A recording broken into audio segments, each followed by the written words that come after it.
में आऊंगी। Sanjay ji south Korea से जुड़े हैं। संजय जी दूर बड़े बैठे हैं, आप देख पा रहे हैं अभी यहाँ भारत का गुणागणित और कितनी बेहतर देख पा रहे हैं? क्या आपका आकलन 2019 और 2024 की तुलना में? मैं सबसे पहले बड़ा सरल सा सवाल पूछ लूं आपसे। गरिमा जी, आपको लग रहा होगा कि सवाल सरल है, लेकिन मेरे लिए तो नहीं लगता कि सवाल सरल है। हाँ। सरल तो शायद शंखदीप और बाकी सब लोगों ने, जो संतोष जी और बाकी सब लोगों ने कहा। आप देखिए, राज्यवार उन्होंने विश्लेषण किया। बंगाल का विश्लेषण हुआ, महाराष्ट्र हुआ, बिहार हुआ और फिर यूपी की बात हुई। कुल मिलाकर के इसका निचोड़ क्या है? मैं उन्हीं की बात को एक तरह से निचोड़ बना के आपके सामने पेश। निचोड़ यही है कि अगर आप 4 फेज के चुनाव हो गए और 5वें दौर कल सोमवार को होना है, तो कुल मिलाकर के जिस तरह की स्थिति 2-3 महीने पहले दिखती थी, स्थिति बदली बदली सी दिखाई पड़ती है।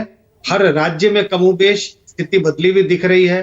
अब कहीं पर कुछ ज्यादा बदली हुई दिख रही है, कहीं पर कुछ कम बदलती हुई दिख रही है। सवाल यह है कि बदला कितना है? क्या इतना बदल गया है कि बीजेपी चुनाव हारने की स्थिति में है, या इतना बदला है कि बीजेपी जो पहले 370 का नारा दे रही थी, 300-400 का नारा दे रही थी, उससे बहुत नीचे आ गई है और अभी भी क्या मेजॉरिटी मार्क्स के पास है? मुझे लगता है सारी डिबेट इसी के इर्द गिर्द हो रही है। और मुझे लगता है मैं इन सारे लोगों ने सारे लोगों ने जो बात कही, उस बात से पूरी तरह से सहमत हूं, क्योंकि यह आभास मुझे भी हो रहा है कि चुनाव बदला है। और ये जो मैं वोट स्विंग की बात कर रही हूं संजय जी, 5% का वोट शेयर एनडीए को 300 पर, 7% का 270 पर और 10% का वोट शेयर 234 पर लाकर खड़ा कर देगा। और ठीक ऐसा ही रिवर्स गियर में भी है। 7% का वोट शेयर अगर इधर आया तो 402 पार भी है। हाँ, ये बहुत मामूली नहीं है जिसको हम मामूली वोट स्विंग कह रहे हैं, 7% या 5%। बिल्कुल एक खेमे से हटके दूसरे खेमे में जाना, ये कोई मामूली बात नहीं है। कुछ ना कुछ तो स्विंग होगा एक तरफ से दूसरी तरफ, और वो स्विंग शायद अभी ऐसा लग रहा है कि इंडिया गठबंधन के जो सहयोगी पार्टी हैं उनसे उनकी तरफ आएगा, बीजेपी की तरफ से या एनडीए की तरफ से। लेकिन 7-8% का स्विंग होता हुआ तो मुझे दिखाई नहीं पड़ रहा। अच्छा। ये जरूर है कि बीजेपी को जितने वोट 2019 में आए थे, लगभग कुछ वैसे ही वहीं बरकरार रहेगी बीजेपी। जो उम्मीद थी कि बीजेपी का वोट बढ़ जाएगा, वैसा होता हुआ शायद दिखाई नहीं पड़ रहा। और इस बात का भी हमें ध्यान रखना चाहिए कि कई ऐसे राज्य हैं, उसमें आंध्रा का उदाहरण होना चाहिए, जहां पर इंडिया गठबंधन भी नहीं है और अब एनडीए गठबंधन तो है, लेकिन इंडिया गठबंधन का कोई मजबूत साथी नहीं है, तो वहां उनकी तरफ स्विंग नहीं होगा। तो जिसको हम 5 या 7% का मामूली स्विंग कह रहे हैं, वो मामूली नहीं है, बड़ा जबरदस्त स्विंग होगा। अगर इंडिया गठबंधन अपनी ओर ये स्विंग कराने में कामयाब होगा तो मैं उसे एक बड़ी उपलब्धि मानूंगा। और अगर ऐसा हुआ तो निश्चित रूप से नतीजे कुछ अलग आएंगे, जिस तरह का अनुमान शुरू में लगाया जा रहा। तो 7% का वोट स्विंग तो चलिए बड़ा स्विंग हुआ। उत्तर प्रदेश और महाराष्ट्र, दो स्टेट के बारे में अगर मैं पूछूं आपसे कि कितने प्रतिशत के वोट स्विंग की उम्मीद, गुंजाइश दिखती है महाराष्ट्र में और उत्तर प्रदेश में? फिर वही है कि देखिए, महाराष्ट्र की अगर पहले बात करूं, निश्चित रूप से मुझे लगता है कि जो पॉजिटिव स्विंग है वो महाराष्ट्र विकास आघाड़ी की तरफ है।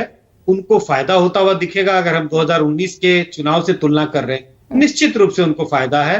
नुकसान होने की कोई गुंजाइश दिखाई नहीं पड़ती।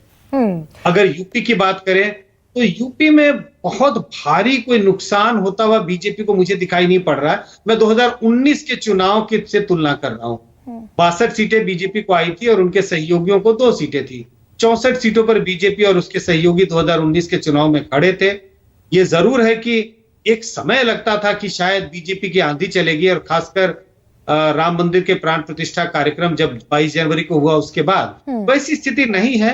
चुनावी मुकाबला कंस्टिट्यूएंसी वाइज कंस्टिट्यूएंसी हो रहा है। कई लोकसभा क्षेत्रों में चुनावी मुकाबला बहुत मजबूत है।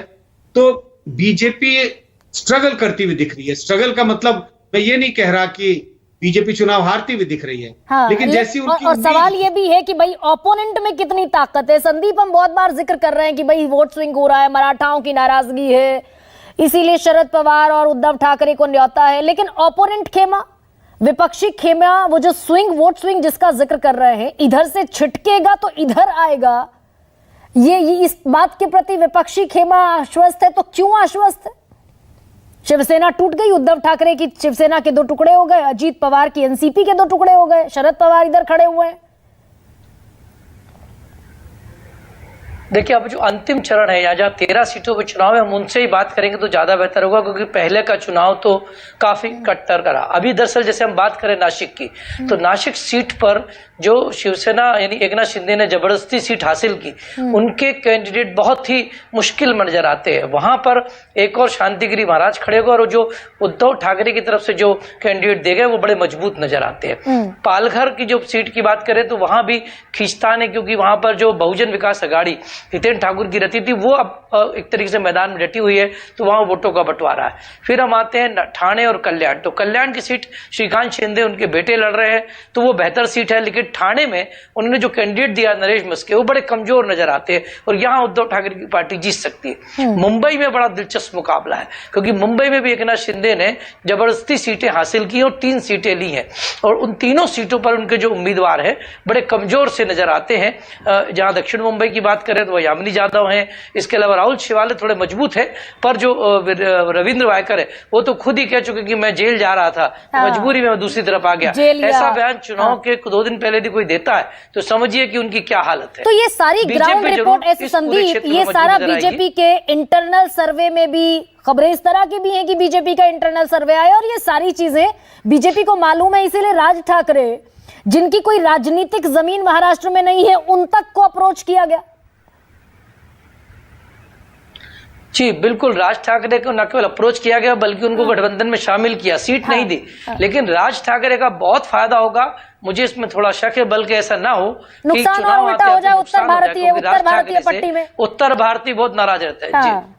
जी उत्तर भारतीय के खिलाफ तो बयान भी दे चुके कल्याण में जाकर। जी कल्याण तो ऐसी जगह है जहां पर उत्तर भारतीय 40%, वहां जाकर उन्होंने बोल दिया कि जो बाहर से लोग आ रहे हैं वो बड़ा खतरा बन रहे हैं। तो कहीं ऐसा ना हो कि उत्तर भारतीय भले ठीक है बीजेपी को वोट कर दे, लेकिन राज ठाकरे के बयान के बाद कोई निराशा। दूसरी एक बहुत महत्वपूर्ण बात है, छुट्टियां पड़ गई हैं, करीब 20% उत्तर भारतीय मुंबई से बाहर जा चुका है। इतना ही नहीं, 3 दिन की छुट्टी के चलते मुंबई के आसपास के सारे रिजॉर्ट बुक हो गए, बहुत से लोग छुट्टियों में जा रहे हैं। तो इस बात का खतरा भी कहा जा रहा है कि जो वोट परसेंटेज है बहुत ज्यादा नहीं बढ़ेगा। वैसे भी मुंबई शहर में वोट परसेंटेज हमेशा कम, वोट परसेंटेज कम रहता है, शहरों में तो अक्रॉस इंडिया यही स्थिति है। शंखदीप, पोलराइजेशन की जो कोशिश थी जिसका फायदा दोनों धड़ों को मिलना था, टीएमसी अपने स्तर पर पोलराइज कर रही थी, बीजेपी अपने स्तर पर पोलराइज कर रही थी, संदेश खली हुआ, सब हुआ। पश्चिम बंगाल की जमीन पर इस पोलराइजेशन का कितना असर, और मैं 18